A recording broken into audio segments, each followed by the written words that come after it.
Welcome to Kapeleris Ultimate Talk TV. Be inspired, informed, and elevate your mind one step at a time.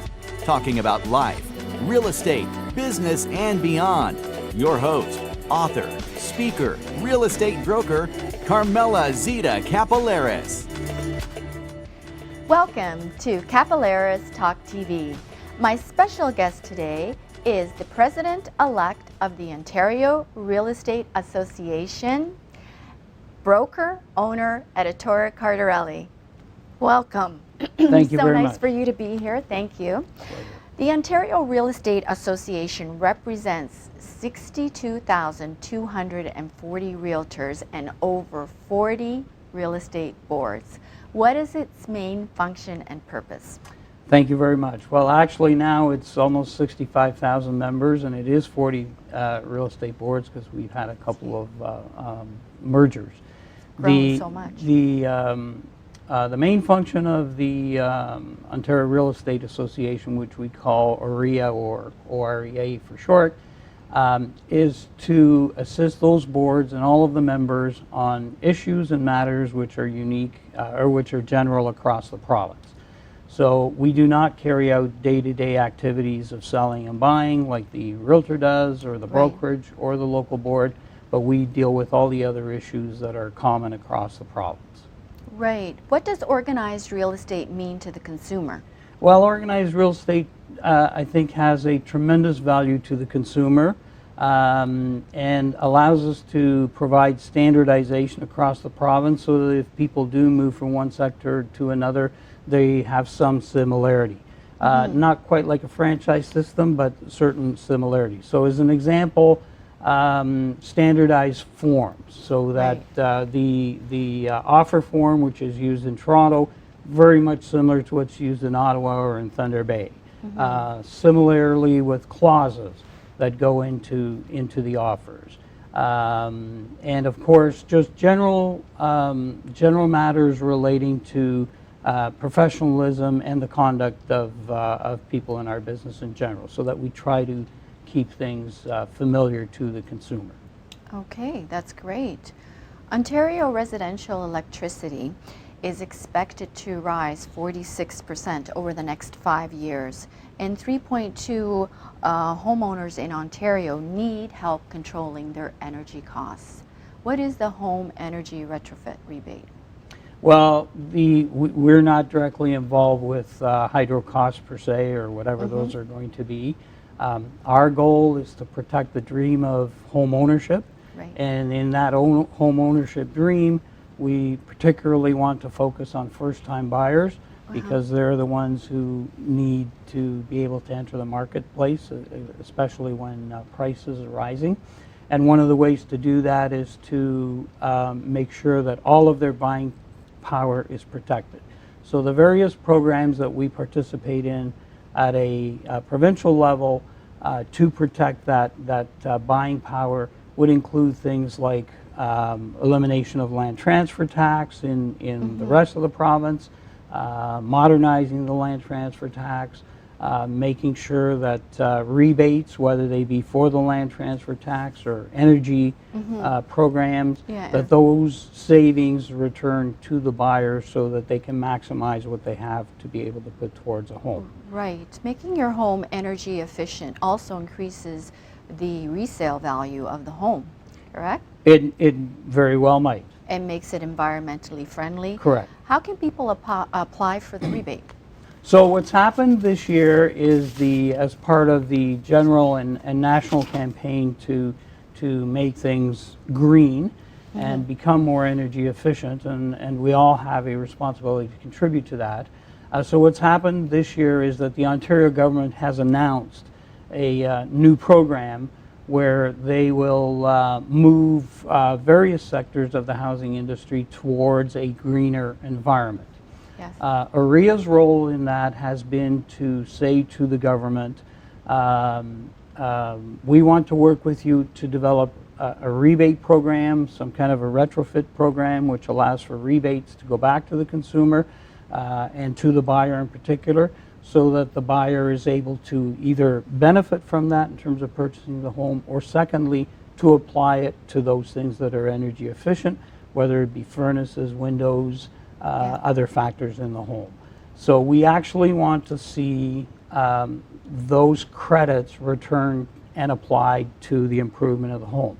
And we did have experience in the past with a program in Ontario previously where retrofit grants and loans were available to be given to buyers so that they could actually carry out work to improve the home. And that'll make it energy efficient. That's great. So. What is the status of modernizing the land transfer tax? There is also a rebate available for the consumer there too, correct? There is. And so in a number of years ago, when the rebate for first-time home buyers was introduced, there was a portion of that that would be given back to the first-time buyer. So essentially, the amount of land transfer tax that was paid initially was zero, because it was about $2,000, the credit was about $2,000, so they netted out, so it was truly a rebate. Right. But what's happened now is with the price of housing having increased, the land transfer tax averages just over $4,000 on an average sale in Ontario, and the rebate's still only $2,000. So we're asking, as part of our role, again, we're asking the province to consider modernizing that so that the net effect is still zero. So essentially at this point, because of the land transfer tax credit, even though it's a positive thing, consumers, first-time buyers, have actually lost a little bit of buying power, and we want to restore that. You want to restore that. First-time buyers maximum is $3,725, or has that changed? Well, it depends on the area and it depends on the purchase price. But generally, in terms of provincial stats, we've said it was 2,000 in 2000 when it was first introduced, and the net was zero. And now the average charge on land transfer tax is just over 4,000. So using that example, if the rebate is 37, let's say, and they've paid 44, they're still out $700. Right. OREA is very much involved in affordable housing. The affordable housing crisis affects 1 in 5 renters in Canada, and households are spending 50% of their income on rent. What is OREA doing to help with affordable housing crisis? Well, it's all part of the same type of thing. Again, by restoring some buying power to the first-time buyer in particular, then you're allowing for that purchase to happen sooner rather than later. We don't really get involved in rental situations per se. We don't really get involved with the builders industry in terms of the type of housing that they should build. That's a market decision and driven by market needs. We simply try to get involved in terms of saying, okay, what's holding the first-time buyer back? It's usually that down payment or that initial deposit that has to be made. And so by restoring the 100% of the factor of the land transfer tax, by allowing for some of the energy rebates, by doing those kinds of things, we can then try and encourage them to go back into the market. I mean, our objective is to protect the dream of home ownership. So while renting is a necessary step in part of that, some of the time we do want to see people move from that state. Right. So OREA is helping build more affordable housing. We're not in the building industry. No, but they're working with different sectors of Toronto and we communicate. Collaboration? Yes, we do, and sometimes that happens more at the local board level, say with the Toronto Real Estate Board or the Ottawa Board, where they may have more direct contact with the building community locally, and they would be directly involved with that. We do, as an organization, as an example, do have a foundation that assists in terms of contributing to the development of subsidized housing, affordable housing at a different level. Yes. But strictly in terms of buying and selling, it's pretty much market driven. Perfect, Ettore. Let's talk about HST. In most situations, sellers pay the real estate fees to both the brokerages. But what a lot of people are not aware of is that there is HST on the real estate fees. Can you explain that? Well, there is. Yeah. It's a taxable service under the HST guidelines, so whatever the commission that's negotiated between the listing agent and the seller in the traditional sense is subject to HST. So if the commission Because it's a service. it's a service, it's a taxable service in the category, and it's at the standard rate of 13%. There's nothing we can do about it. Exactly, exactly. And it's up to the real So estate people agent should be aware to of that, because it does reduce, again, as we were talking earlier, it does reduce the amount of money available. When they go close a deal, they may have not calculated. But Exactly, their that's lawyers really will do a important. good job. Yeah, that's with very it. important to add to their closing costs. And it's up to the realtor and legal advice to let them know that it is a service and that the commissions are taxable, because I know a Indeed. lot of people don't know that. Do you see the market leveling off or adjusting itself anytime soon, or do you think prices are going to keep going higher? You know, I'm an optimist, and I think I'm a realist. Yes. I think the market has adjusted. The market adjusts to the needs. And right now we have a tremendous need amongst buyers, and we have a smaller supply of listings on the market. So that tends to lead to slightly higher prices. And I guess there's been a subsequent consequence now where sellers are saying, well, yes, I can get a great price for my house, Yes. but if I sell, where am I going to go? Yeah. So unless I'm going far away into a different community that the prices are totally different, Right. I'm not selling. So that's actually had a little bit of an impact on reducing supply even more. Exactly. But no, we have an exceptional situation right now with interest rates, increased number of buyers actually. Yes. And I think the important thing for people to remember as well is that the type of buyers that are in the market right now are end users. They're not speculators. Right. So that means that there is, at least in this area, an actual need for people to have properties to live in. Exactly. So it's a healthy market for buyers and sellers and us as well. And from what I hear, from what you're saying, is prices are going to keep going up as long as the interest rates stay low and there's a demand, prices will keep going up, hopefully. But nobody has a crystal ball. Nobody has a crystal ball. I mean, there are some cautions, that there are some signs you look for. For instance, it's always traditional after a change in government, whether it be in Canada or US, that things may change. It hasn't changed in Canada for the negative. We'll see what happens after the US election in terms of whether that has any impact on the North American market in a positive or negative way. So those kinds of things could affect us, but right now we certainly have a window of opportunity at least for another 6 months to a year. Yes, it's wonderful. What changes can be made in the industry to make it more professional? Our organization has had that as a continuing and constant role, both through our education programs, our courses for obtaining a license in the first place, as well as our courses for maintaining the license once you have it. This past spring, actually, the requirements to enter the business and to become licensed increased. And that was a result of a decision made by the Real Estate Council of Ontario. And so we believe that that will lead to a better prepared practitioner once they come into the field. Once they enter the field, their continuing education commitment requires them to take so many courses every 2 years. Right. Otherwise, that license will not be renewed. And of course, there's a regular good standing in terms of having to pay your dues and insurance and meet all of those kinds of obligations. So for OREA, it's been a constant, ongoing service ever since we were created. So we are very much committed to the continued development of professionalism in the industry. There was an instance in British Columbia where they reported that Realtor was getting their license illegally, frauding documents other people were writing for them. Is anything like this happening in Toronto, Ontario?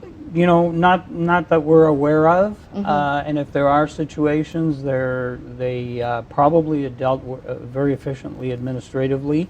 The OREA education programs are award-winning programs. They're often copied by other organizations and sometimes licensed to other organizations internationally. Look, fraud can happen anywhere, anytime. That's unscrupulous behavior on anybody's part.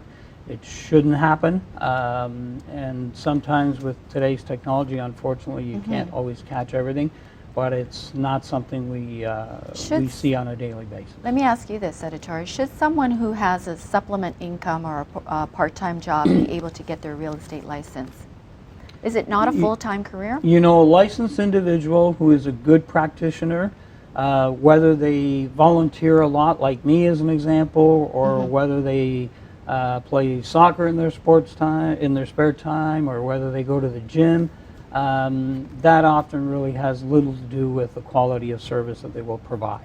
If they're familiar with the forms and they're familiar with the current situation in the business, what they do with their time, whether it's 8 hours or 12 hours, is really not of our concern. Our concern is that they are familiar with the market area, they're familiar with the service they need to provide to the client, and they are using the most reliable and latest tools available, whether it be the offer forms or technology. But experience says a lot. So I think that counts for a lot in our business. And Well, doing it 1 or 2, 3 times a year, as opposed to selling 50 to 100 houses a year, makes a difference, I think. And that should be something that we should focus on in the industry.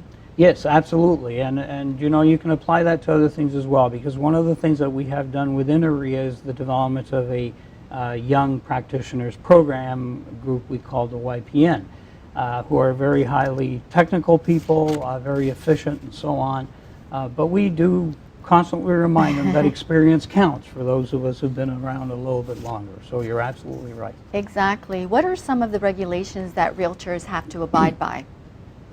Well, so, you know, you've touched on some of them already. Once you're licensed, you have to present yourself as a licensed person, and you should do that at the earliest possible period, not sometime down the road. You need to be familiar with the relationships between salespeople and their clients or their customers, Right. And be able to explain those things. And you want to adhere to the rules and obligations that we have in the industry, whether it be our own code of ethics, which is a voluntary item, or whether it be the rules and regulations that are identified under the Real Estate and Business Brokers Act, which we refer to as Rebate 2002. And that stipulates all of the requirements and all of the forms of behavior that realtors have to, or registrants have to adhere to. From time to time, when new things comes out, the registrar for our sector will put out special bulletins to indicate to people how they should treat a new item or something that wasn't covered under the Act, and we're expected to adhere to those things. So it comes back to, you need to stay informed, you need to be involved, and you need to know what's going on in the business. Right. I think we also need to mention that, you know, a lot of real estate agents have assistants, and those assistants, if they're not licensed, they can't do open houses, they can't show properties, they can't do all these things that would significant mean that they're trading in real estate. Absolutely, and that's an important not even ingredient. phone soliciting or telemarketing. Right. And more so of importance when you're dealing with teams, because people may have special roles. Some of them may not be licensed, but they could be members of a team. Okay, thank you so much, Ettore, for me. being here and contributing to the show and the wealth of information that you brought. Where can people reach OREA? If they want to get their license, I suppose they go to OREA.com. And if they want to reach you as the new president, upcoming president, what is your contact? They can go to OREA.com and get all of the information on there, at least the linkages, and they'll find me on there as well under the directors category, and they can email us through there. So, okay, congratulations. I hope you do a lot this year for the association. Thank you for your encouragement.